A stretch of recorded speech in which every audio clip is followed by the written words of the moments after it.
It just may be Niagara's favorite waterfront park, and it's about to get a facelift.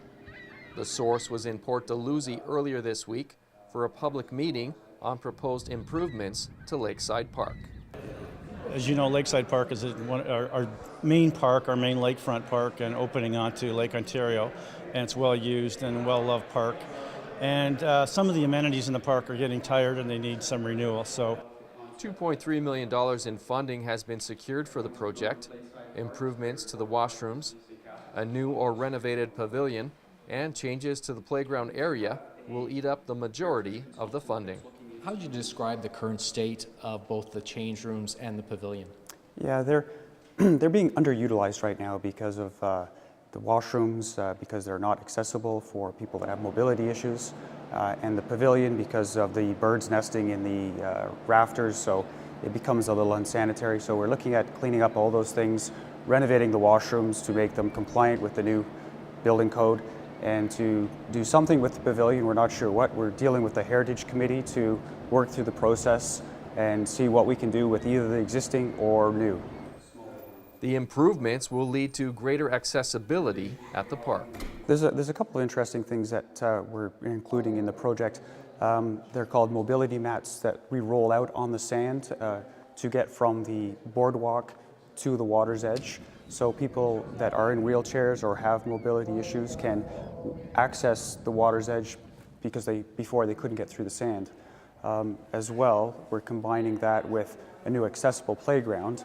So the children or adults that have mobility issues or other types of disabilities are able to access the entire playground. So it becomes a full circle. So the washrooms, the pavilion, the mobility mats, the water's edge, the playground, the carousel, the parking lot, it's all intertwined and accessible. Residents brought a number of ideas to city staff at the meeting, but it remains to be seen if their wishes can fit in the budget.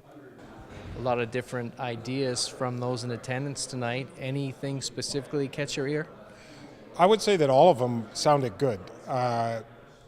It's always what I'm learning as I get involved in this process, it's a balancing act between wishing and then being able to pay. And that's the reality that we're in today, I think.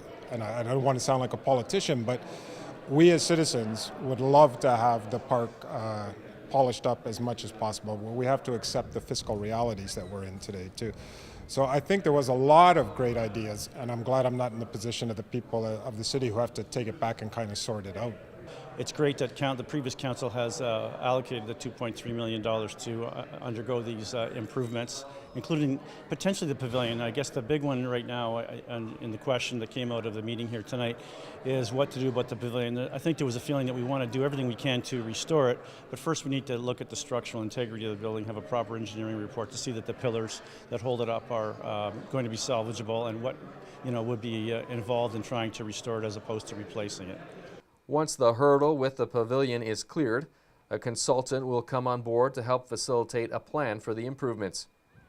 It's hoped that the mobility mats will be in place this summer, and the pavilion, washrooms, and playground being ready in 2016. In Niagara, you're watching The Source.